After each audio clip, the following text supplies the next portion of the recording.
Les pays du Golfe, donc chaque pays, hein, c'est ce que je vous ai dit, a sa spécificité et chaque pays est différent. C'est comme en Europe, si vous habitez en Italie, vous ne vivez pas de la même façon que vous vivez à Paris. Donc on va commencer par l'Arabie Saoudite. Mon petit crayon, l'Arabie Saoudite. Où est mon crayon? Je sais pas, c'est super. Il marche pas sur la slide. Bon. Et là, ah voilà. L'Arabie Saoudite. 6000 Français actuellement. Encore une fois, ce sont... alors, les Français qui sont enregistrés ici sont des Français qui sont enregistrés donc au consulat. Comme vous le savez, on doit être enregistré au consulat ou pas. Ce n'est pas une obligation, mais c'est un conseil que je vous donne. Pourquoi? Parce que, par exemple, quand il y a eu le cas du Covid, les Français qui étaient enregistrés au consulat de France ont pu bénéficier d'un rapatriement. Ceux qui ont perdu leur travail, qui pouvaient plus rester, etc. Je ne parle pas des personnes en visa touriste. Hein. C'est une fois que vous avez votre contrat de travail, vous avez votre visa résident, vous avez le choix ou pas. On recommande aux personnes de vous enregistrer au consulat de France. Donc, ce qui permet, en cas de problème, d'avoir un rapatriement. Et également, le ministère des Affaires étrangères avait mis une enveloppe, avait donné une enveloppe pour les Français qui étaient à l'étranger et qui avaient soit perdu la moitié de leurs revenus ou soit perdu carrément leur travail et donc qui étaient dans une situation un peu difficile due au corona. Et du coup, il y a eu une enveloppe comme ça de distribuer aux Français qui en avaient fait la demande au consulat, mais uniquement ceux qui étaient inscrits donc au consulat. Ça permet d'avoir une idée du nombre de Français sur place.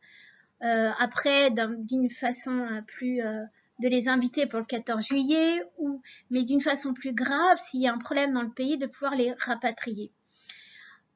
Entre vous et moi, puisque c'est pas une vidéo qui est publique, il n'y a pas de communication entre l'ambassade et les impôts. C'est-à-dire que l'ambassade n'ira jamais, le consulat n'ira jamais vous dénoncer au niveau des impôts ou au niveau, en tout cas, URSSAF, etc. Donc, si vous avez quelque chose en France et que vous ne voulez pas déclarer et que vous êtes à l'étranger, il n'y a aucun souci, vous pouvez être enregistré au consulat et ne pas oublier de le dire aux impôts. Ça, c'est entre vous et vos affaires. Mais sachez qu'il n'y a pas de communication. Et ce qui permet également, et c'est important aussi pour ceux qui partent avec des enfants, le consulat donc a un système de bourse et selon des critères, alors c'est vraiment personnel, c'est selon le revenu, selon si vous avez du bien immobilier ou pas en France. Enfin, je sais pas, leur calcul, je connais pas, mais en tout cas, il y a une possibilité de demande de bourse auprès du consulat de France pour l'école des enfants. Il y a une condition, c'est que vous êtes ressortissant français, bien sûr, et que les enfants soient dans une école agrégée AEFE. C'est quoi AEFE? C'est l'enseignement français à l'étranger. Donc, par exemple, l'école française, pour Dubaï, c'est l'école française, c'est la FLEC, c'est l'école suisse, je suis pas sûre qu'elle soit AEFE, mais peut-être, le lycée Jean Mermoz. Enfin, voilà, il y a différents, vous demandez ou vous voyez directement sur leur site, ce qui vous permet d'obtenir une bourse, de faire une demande de bourse en tout cas. S'ils sont scolarisés dans une école américaine ou anglaise, vous n'aurez pas cette bourse. Pareil pour le Qatar. Bon, Qatar, c'est moins puisqu'il y a juste, il y a l'école Charlemagne et Bonaparte qui sont agréés à EFE. Et donc, ça demande, voilà, le fait d'être enregistré au consulat de France vous permet d'avoir ça. Si vous avez une affaire personnelle, c'est-à-dire un divorce, un problème de couple, je sais pas moi, même voilà, vous avez des difficultés au niveau pécunier, l'ambassade de France ne fera strictement rien. C'est clair et net. Ils ne s'ingèrent absolument pas dans ce qu'ils appellent des affaires privées.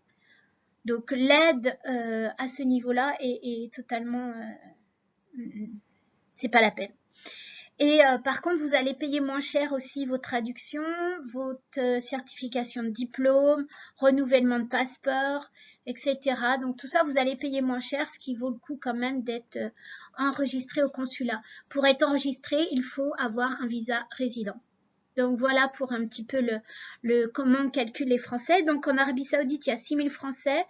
Je pense qu'il y en a beaucoup plus. Alors des francophones, c'est certain. Francophones, hein, c'est des Libanais, tout ce qui est Maghreb, Suisse. Il y a des Canadiens. Donc tout ce qui parle français, la langue française, et des personnes qui ne sont pas enregistrées au consulat. Et je pense qu'en Arabie Saoudite, il y a un gros boom des francophones, en tout cas des Français francophones, parce qu'il y a beaucoup d'offres actuellement depuis quelques mois. C'est enfin avant le Covid, et puis là ça reprend. Et le savoir-faire français est vraiment bien vu. Donc voilà, 6000 Français, filiales françaises, je n'ai pas le nombre exact. Il y a des filiales françaises bien sûr en Arabie Saoudite. Je n'ai pas le nombre exact. Pour connaître les sociétés françaises dans chaque pays, il suffit d'aller, de demander ou d'acheter sur place, pas par correspondance, auprès du French Business Council par exemple. Ils éditent un annuaire de toutes les entreprises françaises, que ce soit à Dubaï ou Arabie Saoudite. Mais souvent, il faut être sur place ou voir ou regarder leur site, mais ça m'étonnerait. Si vous en avez besoin, c'est un coût, parce que c'est un énorme dossier, mais vous pouvez nous faire appel et on vous l'enverra. Je vous conseille pas de rester concentré ou de rester, enfin pour votre recherche d'emploi, de vraiment de faire des entreprises françaises votre objectif. Il y a vraiment d'autres entreprises qui sont beaucoup plus ouvertes quelquefois ou beaucoup plus avantageuses que les entreprises françaises.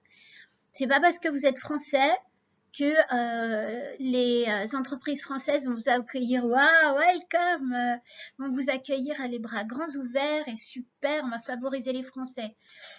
C'est même parfois tout le contraire. Donc n'attendez aucune aide des franco-français en général et donc des filiales françaises en particulier.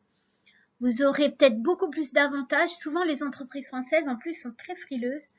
Donc elles ne sponsorisent pas, donc elles ne donnent pas le visa ou très peu.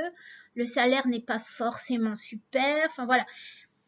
C'est pas forcément l'Eldorado de vous concentrer sur les entreprises françaises. Elles ne sont pas ignorées, mais ce n'est pas l'Eldorado.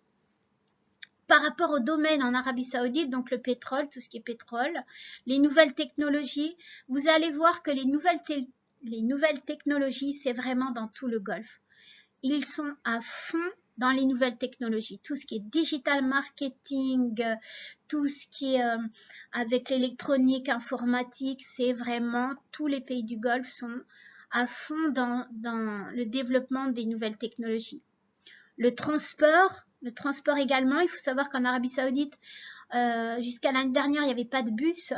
Donc là, ils ont passé un gros contrat et ils ont recruté, je ne sais plus combien de chauffeurs de bus. Alors attention, chauffeurs de bus en Arabie Saoudite, c'est pas le SMIC, c'est catastrophique. Vous serez plus dans le management des transports que à conduire un bus, hein, si vous voulez un salaire correct pour vivre. Mais en tout cas, ils développent vraiment le transport en Arabie Saoudite, et un gros domaine qui développe, c'est le tourisme. Alors après, on est pour, on est contre, je sais pas, le développement de l'Arabie Saoudite, on peut en faire un grand débat. Le tourisme, faire des boîtes de nuit halal, chacun voit midi à sa porte. C'est un nouveau concept. Donc, mais ils veulent absolument attirer le tourisme et ils développent le tourisme un peu à tout zinc. Alors après, il y a à boire, à manger, on est pour, on est contre. Mais en tout cas, c'est un domaine qui se développe beaucoup en Arabie Saoudite. Le plus du domaine. Alors encore une fois, voilà, les projets se multiplient partout dans le royaume. Hein, il y a vraiment, ils sont en train de vraiment ouvrir l'Arabie Saoudite. Il y a une concurrence avec le Qatar et le nouveau dirigeant qui est très jeune veut vraiment donner une autre image de l'Arabie Saoudite et veut surtout pas laisser ses cousins prendre le devant de la scène. Donc il est en train de faire pas mal de projets. Donc il y a un projet qui s'appelle Neom et qui doit sortir des sables sur les côtes de la mer Rouge. Et c'est une ville future. Mais et on le voit au Qatar, on le voit aux Émirats Arabes Unis, ils ont tous une ville comme ça qui sort des sables et qui est complètement new technologie. Alors c'est avec des hubs, c'est un truc, c'est assez voilà, c'est futuriste pour montrer le futur, comment s'autosuffire. Alors il y a les nouvelles technologies, il y a tout ce qui est la nouvelle comment ça s'appelle green j'arrive pas enfin voilà en train de s'autosuffire de recycler tout ce qui est eau, air, enfin c'est assez fou et vous pouvez lire vraiment pas mal de trucs là-dessus. En tout cas en Arabie Saoudite, il y a une ville donc qui s'appelle Neom. Et il y a des stations donc balnéaires pour attirer des touristes ou encore des parcs éoliens de 400 mégawatts. Donc les stations balnéaires, c'est pas des petites stations, hein, c'est vraiment avec des énormes hôtels, parcs d'attractions. Qu'est-ce qu'ils nous ont mis enfin voilà, des équipements de plage. Enfin c'est des trucs de fou. Et c'est pour ça que je vous dis, vous avez vraiment un rôle à jouer si vous êtes dans le tourisme au niveau de l'Arabie Saoudite. C'est le futur Dubaï entre parenthèses. Les salaires, on les a vus, donc je les avais remis ici, mais les salaires, on les a vus. Les VIE, donc les volontariats en entreprise, je ne sais pas l'Arabie, je n'ai pas l'info. C'est dans, vous savez, les volontariats en entreprise, vous pouvez jusqu'à 25 ans, je ne sais plus si c'est 35 ou 25, j'ai l'impression de dire une bêtise, mais je suis très sûre que c'est 25 ans. Vous pouvez faire donc votre... c'est un contrat qui est passé entre Business France et l'État du pays, donc l'Arabie ou Dubaï. Dubaï, ça marche beaucoup. Et du coup, c'est l'État français qui paye l'entreprise directement, qui paye votre salaire. Donc pour l'entreprise, c'est tout bénef parce qu'ils ont un salarié diplômé, puisqu'il y a, vous pouvez aller sur le site VIE, vous verrez, il y a tout ce qui est demandé, souvent école de commerce et ou quel ingénieur, école de commerce. Et donc ça permet à l'entreprise d'avoir quelqu'un de qualifié. Bon, il faut le former, mais en tout cas qui lui coûte rien. Et vous, ça vous permet d'avoir une première expérience dans le pays, ce qui n'est pas négligeant, pardon, et d'avoir quand même un salaire vraiment correct. Et 80 même 15% du temps, les VIE sont, en tout cas dans les pays du Golfe, sont ensuite pris par l'entreprise. Donc les plus de l'Arabie Saoudite, bien sûr, c'est le salaire. Le salaire est très bon en Arabie Saoudite, hein, on l'a vu. Le moins, c'est une vie en communauté fermée, puisque, alors de moins en moins, mais en tout cas, voilà, vous vivez quand même au sein des campagnes. Et selon votre nationalité, selon vos affinités, vous vivez quand même au sein des campagnes. Alors, je vais pas dire du mal ni du bien de l'Arabie Saoudite pour le fait que je ne suis jamais allée en Arabie Saoudite. Donc, ça peut être, voilà, j'ai l'écho de personnes dont une de l'équipe qui s'occupe justement de l'Arabie Saoudite et qui a une excellente expérience de l'Arabie Saoudite en tant que femme et qui voilà, la vie est vraiment très agréable d'après ce qu'on me dit. Maintenant, c'est un dire, je ne peux pas confirmer. Moi, je dis juste attention, c'est quand même une vie fermée, puisque ça reste en campagne, une vie fermée. Voilà, il n'y aura pas le fast, il n'y aura pas la nightlife de Dubaï, ça c'est clair et net. À quoi s'attendre? Il y a des beaux paysages, il y a vraiment des magnifiques paysages sur l'Arabie Saoudite. Vous pouvez voyager, c'est-à-dire vous pouvez prendre votre voiture et vraiment parcourir, découvrir. Il y a des sites archéologiques. Il y a vraiment des belles choses. Il y a bien sûr pour faire le Hajj et la Umrah. Et pour ceux qui ne sont pas religieux, encore une fois, il y a des belles choses à découvrir au niveau de l'Arabie Saoudite. On peut être vraiment très surpris par la verdure quelquefois. J'ai vu des films justement que Laurence m'a apporté, enfin des documents, waouh, j'étais vraiment, vraiment surprise de m'apercevoir que c'était pas l'Arabie. Comme une bonne Française, j'avais l'image de l'Arabie désert terminée. Et en fait, non, il y a vraiment des très belles choses. Il y a l'UNESCO qui a protégé des sites. Enfin, c'est vraiment joli. Il y a faune et fleurs incroyables. Donc, pas de peur, pas d'alcool et respect du ramadan. Voilà pour l'Arabie Saoudite. Oman, Oman, c'est juste magnifique. Donc, c'est vraiment des paysages comme on voit sur les photos.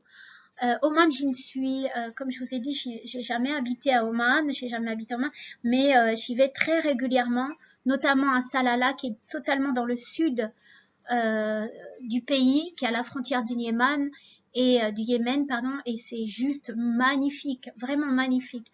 Ça ressemble, on peut comparer un peu aux Alpes, l'Auvergne, les Alpes, enfin c'est vraiment magnifique.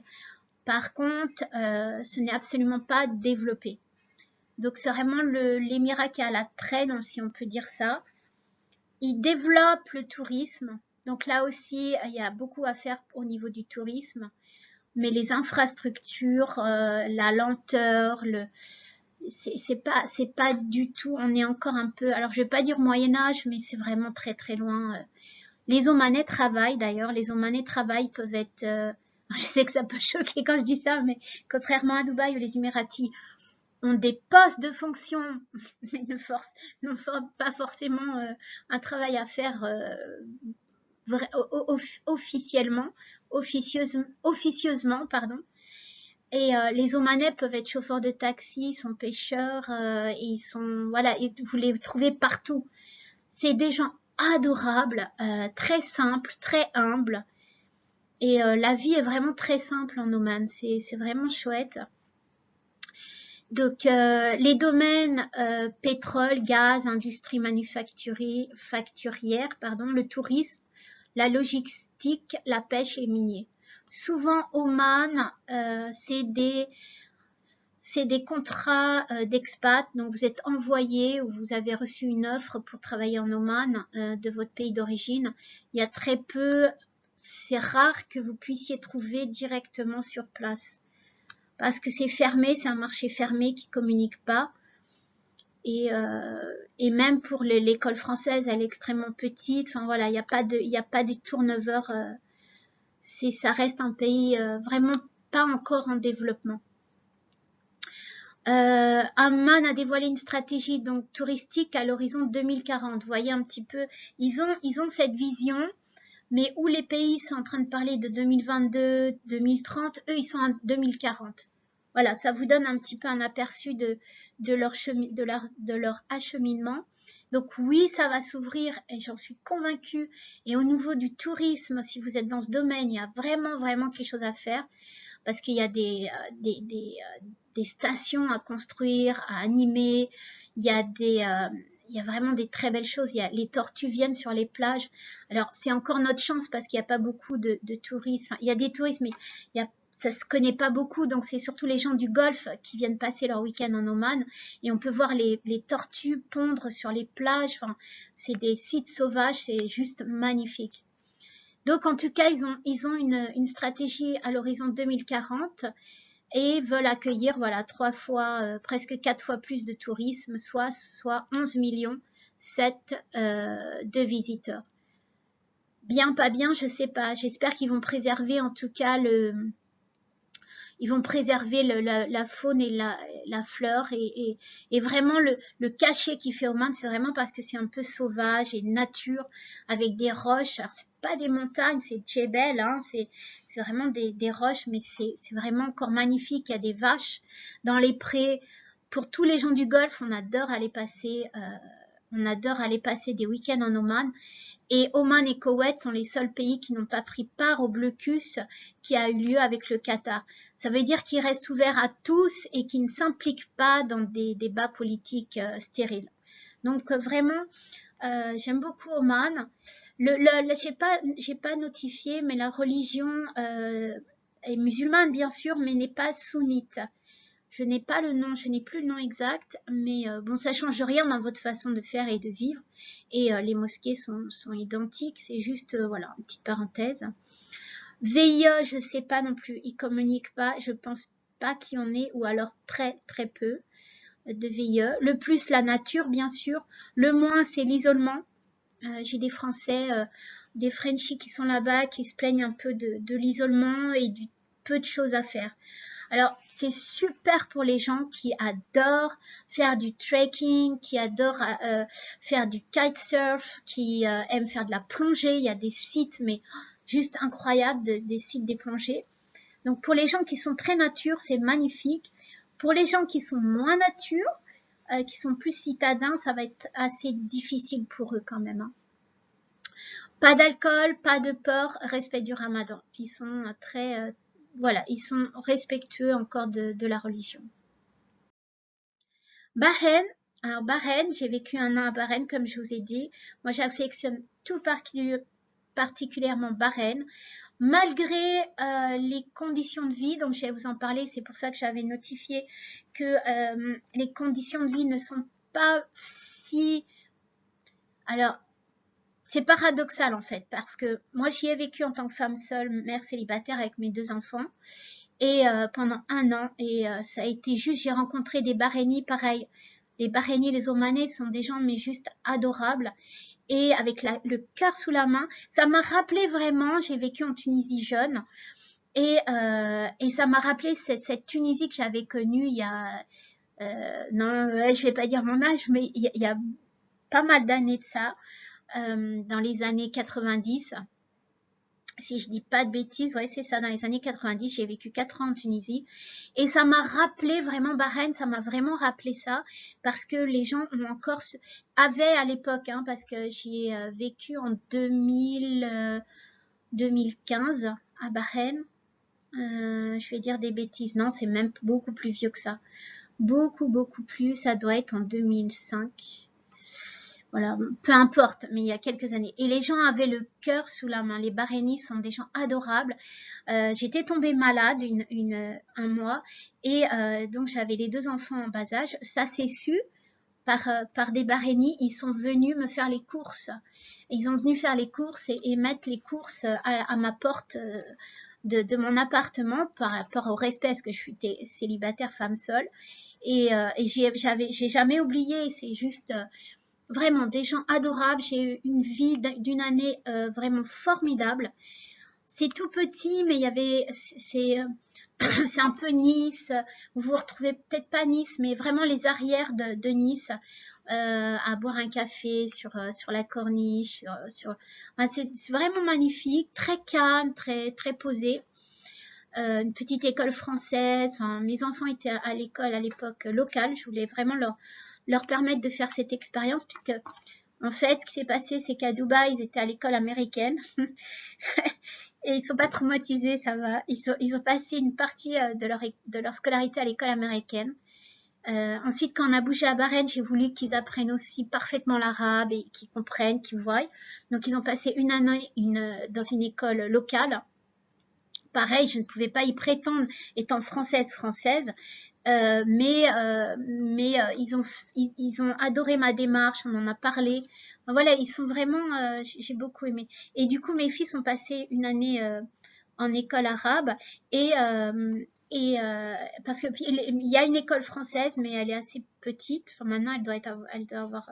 Et j'aimais pas le principe, donc j'avais envie, voilà.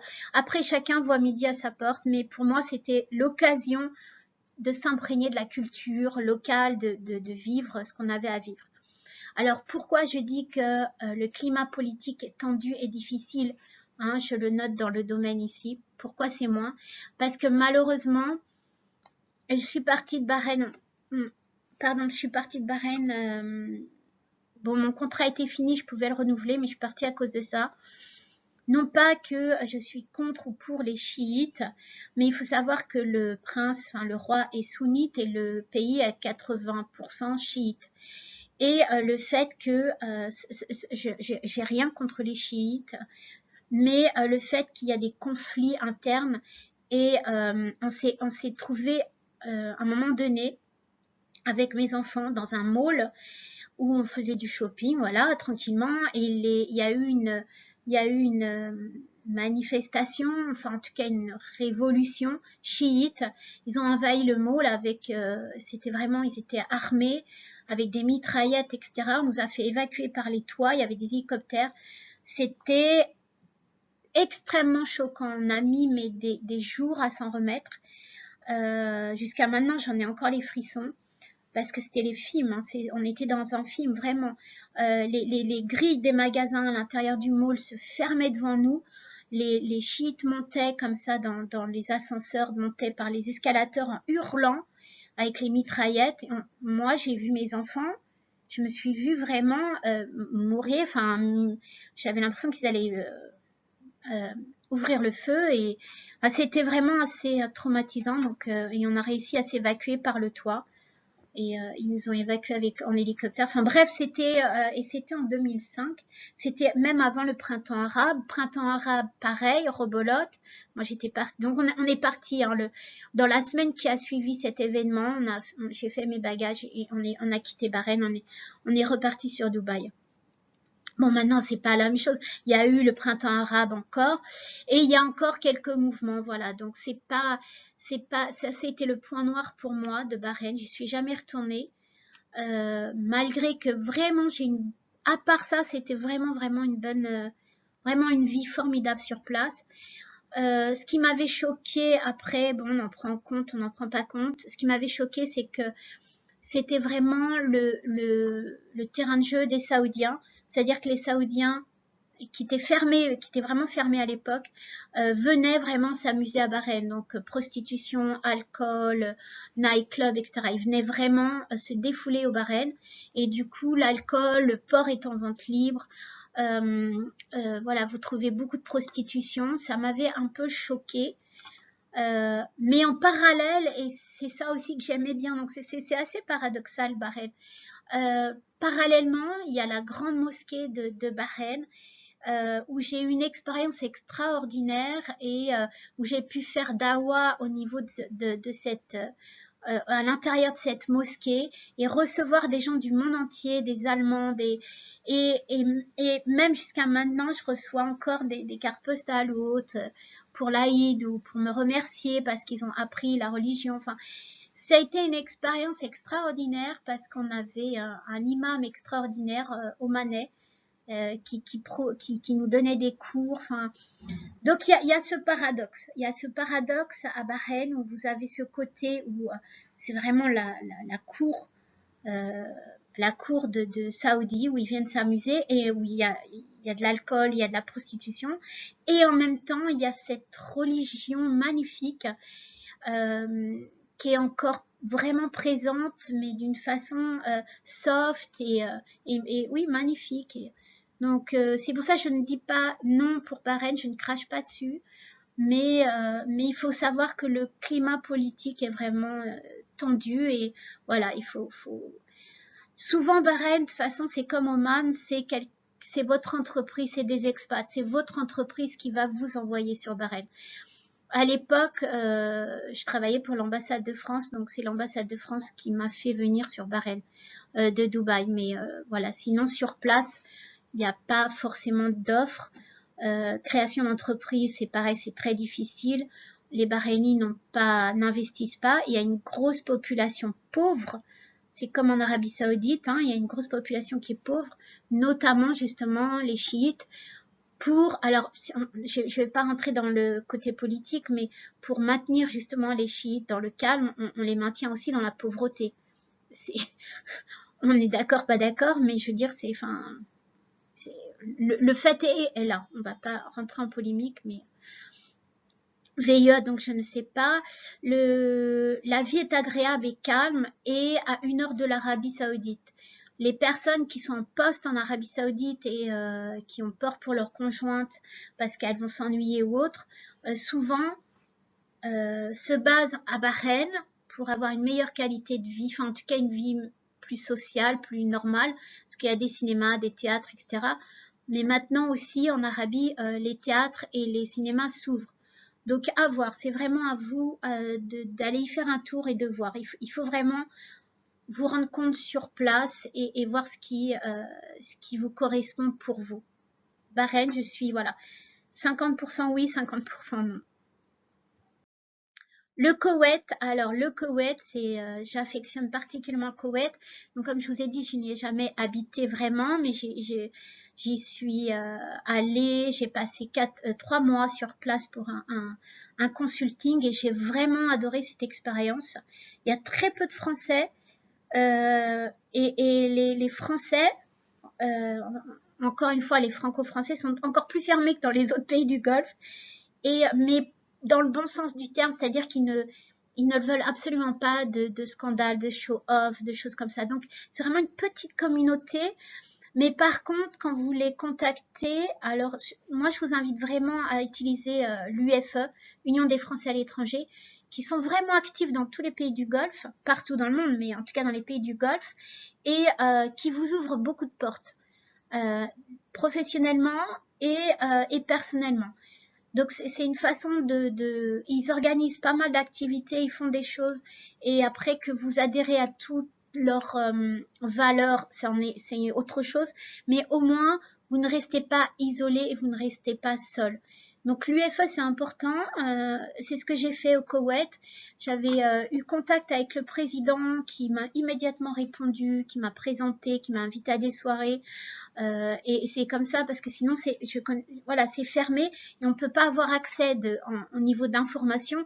On n'a pas l'information des soirées qui se passent en tout cas et c'est dommage. Donc vraiment, j'ai vraiment une bonne expérience avec eux. Au niveau des domaines, infrastructure, luxe. Alors luxe, c'est vraiment le Koweït. Hein. Le Koweït est vraiment ciblé sur le luxe. Toutes les Instagrammeuses, YouTubeuses, etc. Passe par Koweït. Si vous avez envie de vendre un produit, c'est passer par Koweït. Liban et Koweït, c'est vraiment les deux mannes pour la mode, le luxe, voilà, pour vous faire connaître. Ils sont à fond dans tout ce qui est luxe et réseaux sociaux. Et les Koweïtis sont vraiment, vraiment de très, très belles femmes, très à la mode. Alors, c'est vraiment un show permanent. Si vous asseyez à une terrasse de café au Koweït, vous allez voir, même le hijab, c'est waouh, tout un art. C'est un défilé de mode permanent. Construction, immobilier, finance, hydrocarbures. Pourquoi j'ai mis en gras hydrocarbures? Parce que c'est vraiment, vraiment un domaine en plein développement et très recherché. Le médical également. Médical est vraiment prôné et vraiment plein boom au Koweït. L'ingénierie et le commerce. Il faut savoir que beaucoup de gens du Golfe, bon, Émirats moins, mais Bahreïn, Oman, Qatar, vont sur le Koweït. S'ils peuvent pas aller en Thaïlande, ils vont sur le Koweït pour le médical. Donc c'est vraiment un hub médical, un hub du luxe. Et tout ce qui est commerce aussi, par exemple, beaucoup d'entreprises au Qatar s'approvisionnent au Koweït. Donc voilà pour le Koweït. Les moins, eh bien, c'est les créations d'entreprises. Et je m'étais confrontée à l'époque, au bout de 3 mois du consulting, je me suis dit pourquoi je mettrais pas les Frenchies pour l'emploi au Koweït, puisque Qatar pour moi c'était pas encore dans mon état d'esprit. J'avais une idée du Qatar d'il y a 5 ans, 6 ans, et ça me donnait pas envie. Et donc, je m'étais dit, pourquoi pas le Koweït, puisque Dubaï correspondait plus, on verra plus tard, ça correspondait plus à ce que je voulais faire, et perso et professionnel. Donc, je m'étais dit, pourquoi pas le Koweït. Et en fait, je me suis aperçue qu'au Koweït, je ne pouvais pas créer d'entreprise librement comme à Dubaï et qu'il y a très très peu de zones franches, ça commence, mais très peu, très loin, avec des conditions vraiment impossibles. Et donc j'avais trouvé ça dommage. Même en freelance, je ne pouvais pas créer mon entreprise au Koweït. Donc ça, c'est vraiment le moins. Après, vous pouvez créer votre entreprise dans un autre émirat et exporter au Koweït, mais en tout cas, il n'y a pas cette facilité qu'on a ailleurs dans les autres pays du Golfe. VIE, je n'ai pas le nombre exact aussi, mais je connais qu'il y a des VIE au Koweït et il y a une embauche à la fin. Le plus, donc la tranquillité. Koweït, c'est vraiment, je dis toujours, c'est entre Dubaï et Qatar. C'est voilà, c'est une façon de vivre très simple, très tranquille, mais en même temps très luxueuse, avec une vraie vie sociale aussi nocturne. Les logements, alors le moins, les logements et la lenteur. La lenteur, on la retrouve au Qatar et on la retrouve au Koweït. Ils appellent ça comment? Le soft life. Hein. Ils appellent ça le soft life. Ok, super. Donc voilà, c'est encore une fois, les Émirats, c'est Paris. Donc on est à speed, on est à fond. Et Koweït, Qatar, c'est plutôt la Provence. Mais vraiment Provence, hein, pas province, Provence. Où sous les cigales, on écoule et on fait la sieste l'après-midi. Pour vous donner une idée. Les logements, pourquoi? Parce qu'il y a très peu de grands buildings et c'est pas les mêmes logements que vous trouverez à Dubaï. En fait, aux Émirats, c'est vraiment l'un des seuls Émirats où vous allez voir des logements super modernes, tout neufs, pas forcément très très chers. Alors que dans les autres Émirats, c'est encore assez traditionnel. Bon, alors le côté bien, c'est qu'on peut trouver des maisons traditionnelles ou en tout cas des villas. Et alors attention, quand je dis c'est pas développé, tous les appartements ou les villas ont la clim, souvent la piscine, la salle de gym, etc. Remettez le contexte au niveau des pays du Golfe. Donc par rapport à Dubaï, toujours. Je compare jamais par rapport à la France dans les logements. Je compare par rapport à Dubaï. À quoi s'attendre? Une vie donc tranquille et discrète, il y a peu d'alcool ou de peur et il y a le respect du ramadan. Quand je parle de respect du ramadan, c'est-à-dire que les magasins sont fermés dans la journée, sont fermés le vendredi en général de toute façon pour la prière. En tout cas, il y a un temps d'heures, il y a 2-3 heures pour permettre à tout le monde de pouvoir prier et de manger, de boire, etc. en public, c'est interdit pendant le ramadan, mais vraiment interdit. Et les restaurants, ils laissent certains restaurants, bien sûr, pour les touristes ou les gens d'affaires qui sont pas musulmans. Donc, ils laissent certains restaurants, notamment dans les hôtels, ouverts, mais on met des blackouts, comme des rideaux. Enfin voilà, on ferme la vue à l'extérieur. Donc, on ne voit pas qui vient manger dans les restaurants, on ne voit pas qui mange et s'il y a une personne qui mange. C'est ce que j'appelle le respect du ramadan. Voilà pour Koweït. Le Qatar, le fameux Qatar, qui fait beaucoup couler d'encre, donc qui fait beaucoup scandale. Et en général, c'est ce que je dis, moi j'ai fait scandale aussi il y a quelques années avec les Friendships pour l'emploi.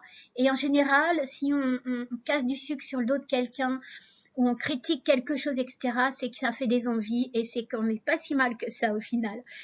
Donc, le Qatar est beaucoup mal vu, beaucoup critiqué, etc. Pourquoi? Parce qu'en fait, il devient de plus en plus autonome et faut savoir que les Émirats Arabes Unis, c'est une fédération de tous les pays du Golfe unis, sauf le Qatar qui se retire et qui s'est retiré, qui devient complètement indépendant. Donc, qui développe sa propre chaîne de télévision, qui développe sa propre agriculture, donc qui devient autosuffisant, alors qu'il était dépendant de l'Arabie Saoudite comme la plupart des autres pays pour l'agriculture.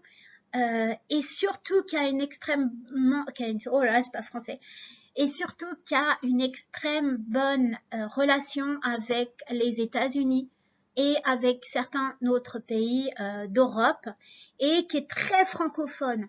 Donc tout ça, ça commence à faire un petit peu beaucoup, ça commence à faire beaucoup de jalousie et du coup, le Qatar a commencé à se développer mais à son rythme. Le Qatar reste à son rythme.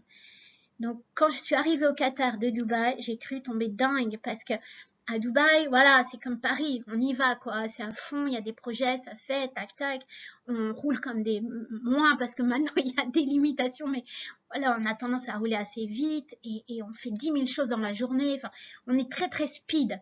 Et quand vous arrivez au Qatar, mon Dieu, et là tout est lent, tout est lent pour faire un papier, pour se balader, pour prendre rendez-vous, tout était extrêmement lent. Donc vous divisez par 4 le temps que vous passez à Dubaï, vous divisez par 4 au Qatar, ça vous prend beaucoup plus de temps.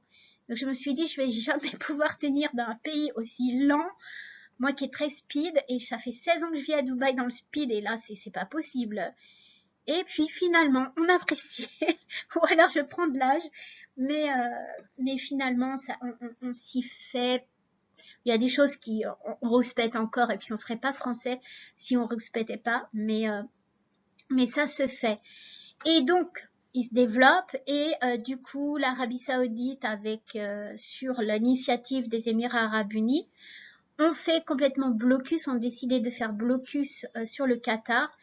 Bahreïn et l'Égypte se sont joints à eux, et ils ont décidé de couper toute relation aérienne, de transport maritime, de relations de va-et-vient, etc. Et l'Arabie Saoudite était à tel point haineuse du Qatar qu'ils ont même, ils avaient un projet de couper, parce que le Qatar a une petite, comme un pont qui relie avec c'est un petit peu collé, hein, c'est le cordon ombilical de l'Arabie Saoudite. Donc ils voulaient couper vraiment, détruire ce cordon, et pour que le Qatar devienne une île.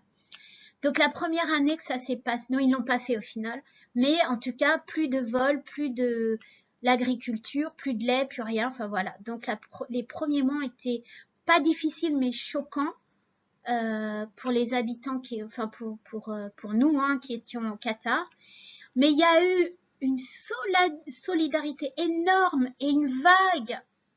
Il faut savoir que l'émir ici au Qatar est vraiment, son image est vraiment, alors je sais pas, est-ce que c'est parce qu'il représente bien, est-ce qu'il fait bien les choses, mais elle est vraiment, vraiment sollicitée, pas sollicitée, les gens, la population, que ça soit indienne, française, qatari, peu importe, il y a vraiment un élan de solidarité derrière l'émir. Et ça lui a vraiment fait chaud au cœur, hein, et on l'a senti. Et les gens ont commencé à mettre un petit peu des drapeaux qataris à leurs fenêtres. On commencé à mettre, alors ça a été petit à petit comme ça crescendo. Ils ont commencé à mettre des photos de l'émir un peu partout. Et c'est devenu un dispatch de drapeaux et de photos et de drapeaux. Et du coup, je pense que, bon, il n'avait pas besoin de nous, mais je pense que ça a donné comme ça. Et au mieux que le pays se vide, les gens sont restés au Qatar et ont participé au développement du Qatar. Et moi, j'étais à ce moment-là en transition de savoir est-ce que je quittais Dubaï, est-ce que je venais, Koweït, c'était pas possible, est-ce que je venais voir au Qatar, et ça a été vraiment, vraiment le punch, la chose qui a fait que j'ai basculé au Qatar. Parce que si cette population, même des travailleurs immigrés pauvres, était derrière son émir, c'est que quelque part, et que les gens ne rentraient pas, hein, les gens restaient dans le pays. Pourtant, ils en souffraient de cet embargo. C'est qu'il y avait quelque part vraiment comment ça s'appelle, une facilité de vie, et surtout, il y avait quelque chose. C'était pas possible que les gens soient à ce point nationalisme. Donc, du coup, je me suis installée au Qatar à ce moment-là. Et c'est vrai que le Qatar a complètement pris le positif de ce négatif. Ils ont développé donc une agriculture locale. Ils ont fait venir, donc la Turquie a énormément aidé le Qatar. Ils se sont alliés ensemble.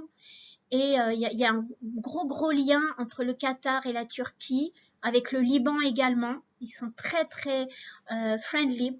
Donc il y a vraiment le Qatar, le Liban, le Qatar, la Turquie ont vraiment un état d'esprit, ont des valeurs en commun, et une entraide extraordinaire. Donc la Turquie a envoyé un nombre incalculable de vaches par avion, et c'est comme ça que le Qatar a commencé à développer son agriculture. Et non seulement elle a développé, mais elle en a fait bénéficier sa population. C'est-à-dire que maintenant, au lieu de payer le prix fort en yaourt, en lait, etc., on bénéficie justement du prix local et beaucoup moins cher. Donc les fromages, les yaourts, le lait, la viande, hein, puisque le poulet, qu'est-ce qu'on a, les œufs, beaucoup de légumes sont de l'agriculture biologique, organique, et moins chère. Donc les concombres, les salades, on a vraiment tout un panel. Personnellement, je ne consomme que qatari et beaucoup sont comme moi. Beaucoup de personnes ici sur place, non seulement c'est moins cher, mais en plus, voilà, d'un point de vue éthique, y a pas ce transport, il n'y a pas assez frais. Et on a encore, donc il y a le Liban envoie certains légumes, certains fruits du Liban qu'on ne trouve pas encore ici. Pareil pour la Turquie, mais ce qui fait qu'on a vraiment, vraiment développé une alimentation extrêmement saine au Qatar. Et je sais pas si c'est pas l'un des seuls pays avec Oman où on peut se vanter d'avoir vraiment une alimentation de végétaux, de fruits, de choses organiques et des choses saines et pas chères. Donc voilà, je suis pas porte-parole du Qatar, mais voilà pour la petite histoire en tout cas du développement du Qatar et du coup le Qatar a aussi, alors point de vue bien sûr de l'alimentation, mais ce qu'ils ont fait aussi, c'est qu'ils ont dit ok, ce qui se passe, c'est qu'on va complètement revoir nos policiers, notre façon de voir au niveau du travail. Donc ils ont carrément annulé, c'est pas amélioré, c'est pas allégé. Ils ont enlevé le ban qui est encore d'actualité aux Émirats. C'est-à-dire que quand vous changez vous changez un employeur, vous changez de compagnie, avant, si l'employeur vous étiez en conflit avec lui, pouvait vous mettre un ban, c'est-à-dire vous interdire de travailler pour une autre entreprise et en plus vous étiez obligé de quitter le pays pour un certain temps. Ça a été aboli, c'est fini. Maintenant, au Qatar, vous pouvez, et que ça soit aussi bien pour des travailleurs indiens, pauvres, etc., que pour le height manager français. Ils ont vraiment fait pour tous. Il n'y a pas diverses dimensions. Et c'est ça aussi que j'apprécie beaucoup. Alors, j'ai l'impression de vendre le Qatar, là. Je vais prendre un pourcentage. C'est ce que j'aime beaucoup aussi, parce que oui, il y a des travailleurs pauvres, bien sûr, comme partout dans les pays du Golfe, mais comme on a en Europe, comme on a partout. Mais il faut savoir qu'ils sont de meilleures conditions même que dans leur propre pays. Je parle par exemple pour l'Inde. Mais le Qatar fait bénéficier à toute personne du médical. On parlait du médical tout à l'heure, du médical gratuit. C'est-à-dire qu'il y a un hôpital qui est, wow, 5 étoiles luxe, Ahmad Hospital, et qui vous soigne gratuitement, que vous soyez immigré pauvre, que vous soyez touriste ou que vous soyez français résident 5 étoiles. Peu importe, vous avez une carte et elle est valable pour tous. Vous avez malheureusement le cancer, vous êtes atteint d'un cancer. Il faut savoir qu'au Qatar, que vous soyez une Philippine vendeuse ou une manager de Total Qatar, bref, on vous soigne gratuitement. Je ne sais pas si vous voyez, mais c'est énorme, des soins pour un cancer, c'est énorme, c'est gros. Je veux dire, c'est very expensive et là, ils vous soignent gratuitement. Aux Émirats, je ne fais pas le procès des Émirats, mais si vous avez, malheureusement, vous êtes atteint d'une maladie des poumons, sida, cancer, on vous renvoie immédiatement dans votre pays d'origine. Donc, voilà, tout ça a fait que je me suis dit, ouais, ils ont des vraies valeurs. Après, c'est pas le pays des bisounours, bien sûr. Il y a aussi des mauvais côtés, hein, comme dans tous les pays du Golfe. Et pourquoi je dis ça? Je parlais de quoi? Du développement. Oui, alors du ban, pardon. Donc le ban a été enlevé. On ne prend pas le passeport. On ne prend pas le passeport des Français ou d'autres ici en arrivant. Il y a eu cette histoire des passeports des footballeurs et d'un Français qui a été retenu ici, qui a été jeté en prison, etc. Il faut savoir que dans tous les pays du Golfe, si vous faites un chèque en bois d'un certain montant, on va vous demander de régulariser immédiatement votre chèque. Au bout de 3 avertissements, on va venir vous chercher, on va vous mettre en prison. Vous payez, vous sortez de prison. Mais si vous persistez à ne pas payer cette somme, surtout quand c'est des grosses sommes, forcément, vous confisquez votre passeport, vous faites un temps en prison et ensuite vous êtes renvoyé dans votre pays d'origine. Donc c'est facile de dire juste une petite partie de ce qui s'est passé et pas de tout raconter. Donc si vous faites un chèque en bois ou si vous faites un prêt dans tous les pays du Golfe, si vous faites un prêt et que vous ne payez pas les mensualités du prêt et que vous essayez de vous évader du pays, enfin de quitter le pays en catimini, forcément que vous allez avoir des problèmes. C'est pas la peine d'alerter les médias et de dire ensuite que on m'a pris mon passeport et au secours. Enfin bref. Donc il faut savoir qu'ils ne prennent pas les passeports, il n'y a pas le ban. Qu'est-ce qu'ils ont allégé? Enfin, il y a vraiment une facilité pour trouver un emploi. Non, je dis des bêtises, pardon. Il y a une facilité pour changer d'emploi, pas pour trouver un emploi. Il y a une facilité pour changer d'emploi et pour vivre sur le Qatar. Donc les domaines, ils sont très ouverts sur la culture. Je parlais du francophone, l'émir parle français, ses enfants sont à l'école française. Beaucoup de Qataris parlent français, par exemple, pour suivre l'exemple de l'émir. Donc ça, c'est assez incroyable. Beaucoup de Qataris sont dans les écoles françaises et ils sont très axés sur la culture. On a des magnifiques musées et ils font beaucoup de choses. Donc la Tchera fait beaucoup de choses pour la culture et l'éducation. Et ils sont vraiment axés sur la culture, l'art. Et donc il y a le cinéma, hein, il y a un peu comme à Cannes, il y a le festival du cinéma. Et sur le sport, très axé sur le sport. Il y a des pistes il y a des pistes de vélo partout, il y a des parcs avec des comment ça s'appelle là, pour faire de la gym, des installations sportives, etc., gratuits. Ils sont vraiment axés sur le sport.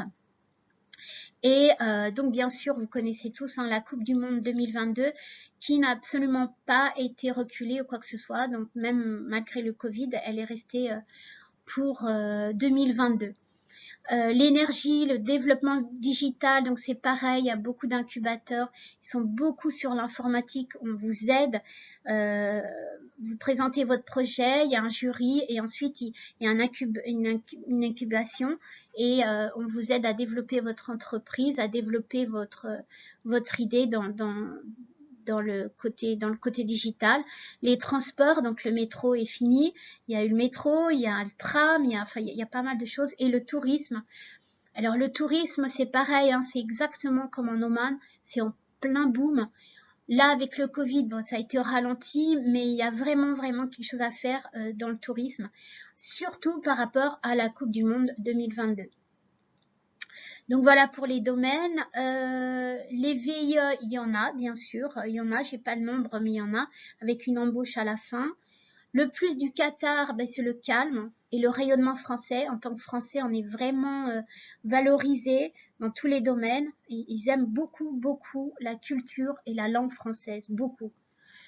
Et puis c'est calme et c'est vraiment tranquille. Voilà, c'est une vie en Provence, tranquille, où vous faites votre petite trou, vous faites votre petite vie, et il n'y a pas d'esclandre, il n'y a pas de show-off. Si vous avez envie de vivre une vie nightclub, il y a des nightclubs, il n'y a pas de souci, il y a des lady night et tout. Bon voilà, et autrement, il y a une vie beaucoup plus religieuse.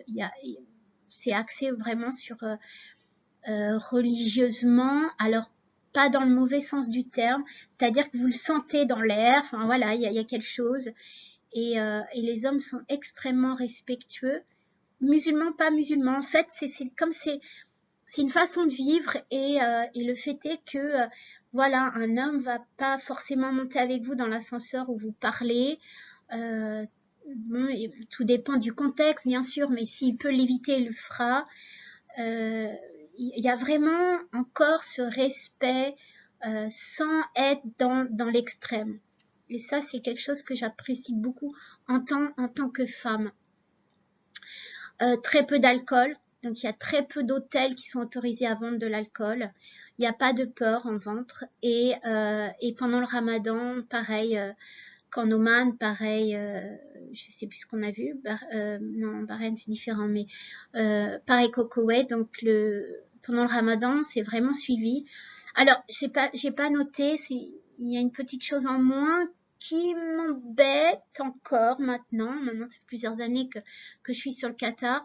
Ce que je trouve dommage, contrairement à Dubaï, alors après, oui, peut-être c'est bien, peut-être c'est pas bien, mais on n'a pas les mêmes, voilà. Diwali, c'est fêté, mais modérément. Halloween, c'est niette. Moi, je trouvais ça sympa pour les enfants déguisés dans les rues, sur les plages à Dubaï. C'était drôle. Et dans les écoles, dans les crèches, c'était marrant. Ici, c'est niet. Il y a pas d'Halloween. Vous pouvez le fêter au sein de votre campagne, au sein de votre, enfin chez vous, mais à l'extérieur, c'est niet. On a essayé l'année dernière de mettre ça en place à Halloween dans les souks Waqif. Ça a été niet. On n'a pas eu l'autorisation. Donc voilà, Noël, c'est pas fêté, donc il n'y a pas de déco à fond la caisse. Dans les hôtels, oui, mais dans les écoles, dans les crèches, dehors, tout ça, c'est niet, c'est pas Noël. Vous pourrez trouver le sapin à Carrefour ou ailleurs pour le fêter chez vous et encore une fois dans le compound, mais pas dehors. On ne montre pas. L'Aïd, c'est la même chose. L'Aïd, autant à Dubaï que c'est grandiose, il y a plein, vraiment c'est la fête quoi. Mais en même temps, tout est fait pour vous faire dépenser. Hein. Au Qatar, l'Aïd, ça reste très soft. Il y a les mosquées, il y a ce qu'il faut, il y a les buffets dans les restaurants, je veux dire pour aller manger, etc. Mais c'est quelque chose, voilà, toutes les mosquées vont être ouvertes, décorées magnifiquement. C'est beaucoup plus spirituel que le show-off. Beaucoup plus. Alors après, voilà, moi je trouve ça un peu dommage par rapport à, j'aimais bien un peu le fêter avec la musique, tout ça, bon. Mais du coup, je rentre soit à Dubaï, enfin, je rentre en France ou je vais à Dubaï pour avoir un petit peu de, voilà, les feux d'artifice. Je trouvais ça joli quand même. La National Day, alors on a un feu d'artifice pour l'Aïd et pour le National Day. Voilà, c'est vraiment les seuls. En dehors de ça, c'est vous faites ce que vous voulez chez vous, vous êtes les bienvenus, mais dehors, on reste soft et on ne fait pas d'esclandre, on ne fait pas de fête, voilà. Donc voilà pour le Qatar. Les Émirats, notre dernière slide pour les Émirats, je m'étale beaucoup. Les Émirats, donc 16 ans, j'ai été présente 16 ans aux Émirats, je ne regrette absolument rien, j'ai adoré et j'adore toujours Dubaï. Je corresponds plus à leur façon leur valeur, voilà, c'est plutôt ça. Leurs valeurs ne sont plus les miennes, mais voilà, c'est vraiment à faire, c'est vraiment à vivre et je ne regrette rien. C'est la plus grosse communauté, 25 000 Français, c'est la plus grosse communauté française du Golfe. Il y a 600 filiales françaises. Encore une fois, si vous voulez vous procurer l'annuaire des entreprises françaises, soit vous êtes sur place, vous allez au French Business Council et ils vont vous le vendre, soit vous nous faites appel et on va vous le procurer. Donc 600 filiales françaises. Si vous pouvez, entre parenthèses, trouver en ligne, mais je pense pas que vous trouviez les 600. Les domaines, donc aéronautique spatiale, notamment sur Abu Dhabi, l'énergie, le développement durable, les transports urbains, donc voilà, les banques. Les banques vont se trouver quand même beaucoup plus à Bahreïn. Je vous en ai pas parlé, mais à Bahreïn, il y a quand même un hub financier.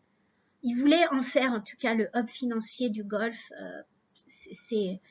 Voilà, il y a pas, c'est encore, ça a du mal à prendre. Tout ce qui est domaine finance dans tous les pays du Golfe, c'est assez difficile, honnêtement.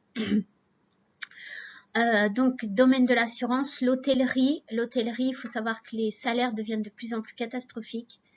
Et c'est vrai que là, depuis le Covid, tout ce qui est tourisme, hôtellerie, il y a eu une grosse claque. Immobilier, tourisme, hôtellerie et banque, il y a une grosse claque quand même. Grande distribution et luxe.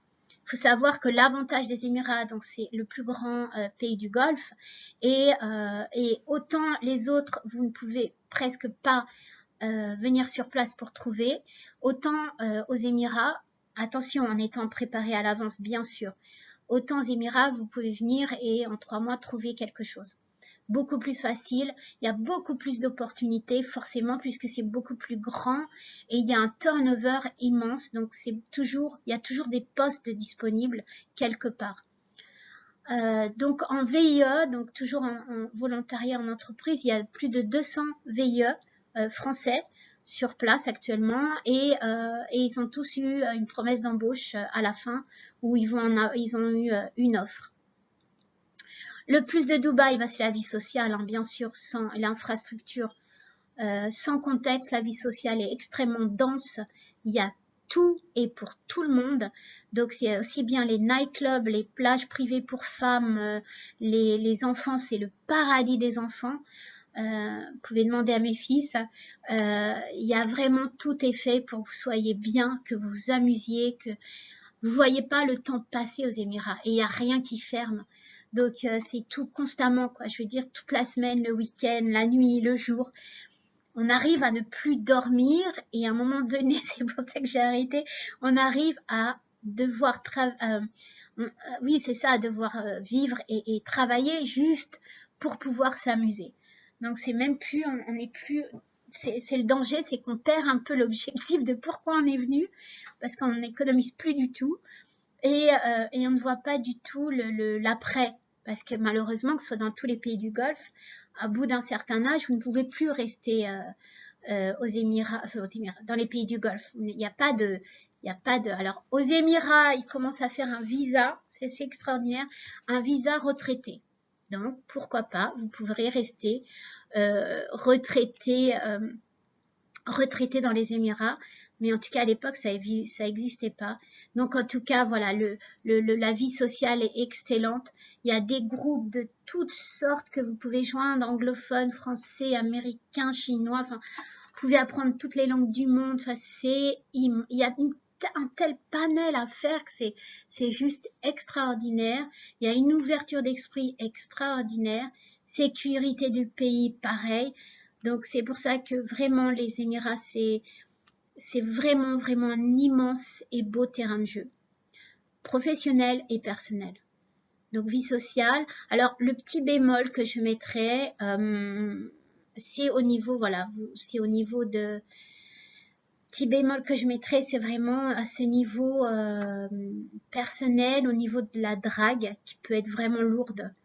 Il y a une drague quand même, on appelle ça un open bar, parce que ce soit pour femmes ou hommes, il y a quand même une agressivité, je vais dire le mot, pardon, sexuelle, qui est quand même bien présente. Alors, il y a pas de, c'est pas dans le sens où vous allez vous faire violer, mais les femmes, il y a quand même beaucoup de femmes qui sont là pour l'argent et pour trouver la personne qui va pouvoir leur donner cet argent. Donc elles agressent, entre parenthèses, en tout cas, elles vont pas hésiter à comment je pourrais dire, poliment, elles vont pas hésiter à aller vers les hommes et vraiment faire du rentre dedans, quoi, à vous draguer d'une façon assez lourde mais par contre, il n'y a pas d'hypocrisie, c'est clair et net, elles vont vous demander un certain montant. Ou si elles sont pas tarifées, elles vont très vite vous faire comprendre que pour garder la relation, il va falloir faire beaucoup de cadeaux. Donc il y a ce côté-là un peu dommage. Pour les femmes, c'est la même chose. Les hommes vont pas hésiter à s'arrêter en voiture pour vous demander combien, ou vous draguer lourdement. C'est devenu vraiment un peu ce côté, voilà, un peu drague lourde. Mais des deux côtés, de tout niveau social, de toute religion confondue, de toute nationalité confondue. Et donc, voilà, mesdames, si vous êtes une femme et que vous m'écoutez, faites très attention. Il n'y a aucun danger. C'est pas le fait que vous allez vous retrouver violée ou agressée physiquement. Il y a aucun danger. Mais c'est ce regard, voilà, c'est un peu lourd des fois. Par contre, vous êtes extrêmement protégé par la police. C'est-à-dire que la moindre chose, un homme n'a pas le droit de vous crier en public dessus, n'a pas le droit d'élever la voix très forte sur vous, n'a pas le droit de vous draguer. Donc, il y a un numéro, le 911, et il suffit de le faire, ou même de menacer juste de le faire. Vous allez voir, c'est radical. La personne prend ses jambes à son cou et va vite partir. Donc ça, c'est une protection. Donc c'est pas un danger, c'est juste, voilà, il faut savoir que on rencontre beaucoup Après, moi, j'ai fait beaucoup de rencontres, hommes ou femmes, des amitiés qui sont encore actuelles aujourd'hui. Et vraiment, alors, je dis pas que j'en ai fait des 10 000. J'ai peut-être 2 ou 3 personnes encore sur Dubaï, mais vraiment des gens sur qui je peux compter. Demain, j'appelle, voilà, on m'aide. Donc, ça reste, il y a encore des amitiés possibles. Euh, des amitiés. Après, au niveau de l'amour propre, de beaux sentiments, c'est beaucoup plus compliqué. Et c'est vrai que j'ai rencontré mon mari au Qatar et quand je suis arrivée, et ça s'est fait d'une façon beaucoup plus. Alors après, ça me correspond à moi, et c'est parce que voilà, chacun fait et à un certain niveau dans sa religion, un certain pas niveau acheminement dans sa religion ou pas. Et donc voilà, ça correspond, mais je ne me serais jamais vue me marier à Dubaï, surtout avec les hommes qui sont là pour un certain temps et pour une certaine chose. Donc voilà, c'est juste ma parenthèse, faites attention à vous et il faut s'y attendre. C'est pas parce que c'est un pays musulman que vous allez vous retrouver avec des gens qui sont honnêtes ou qui ont la même envie et les mêmes valeurs que vous. Petite parenthèse fermée. Donc c'est voilà la vie à l'américaine, c'est-à-dire que pendant le Ramadan il n'y a rien de fermé, vous pouvez boire et manger devant tout le monde et les restaurants sont ouverts. L'alcool est en vente, le porc est en vente. Voilà, c'est une vie très dense. Après, c'est comme à Bahreïn. Vous faites ce que vous voulez. Vous allez dans cette direction. Vous allez dans une direction totalement à l'américaine free, exubérante, où vous pouvez garder, en tout cas, essayer de garder votre objectif plutôt famille ou plutôt religieuse ou plutôt l'avantage des Émirats, et c'est pour ça que vraiment je tiens à dire que je ne cracherai jamais sur les Émirats, c'est que cette ouverture d'esprit et cette liberté de faire ce que vous voulez faire.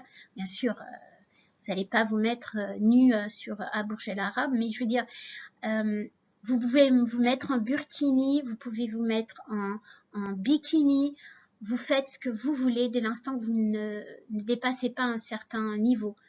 Vous pouvez draguer, pas draguer, aller dans les clubs, aller à la mosquée, boire de l'alcool, pas boire de l'alcool, travailler H24 ou travailler H22. Mais en tout cas, il y a cette liberté et cette ouverture d'esprit qui est juste extraordinaire pour les Émirats. Donc voilà, j'espère avoir fait le topo. On fera de toute façon le point en groupe et n'hésitez pas, si vous avez des questions spécifiques, à me solliciter ou à solliciter quelqu'un de l'équipe par WhatsApp ou lors de mon appel téléphonique.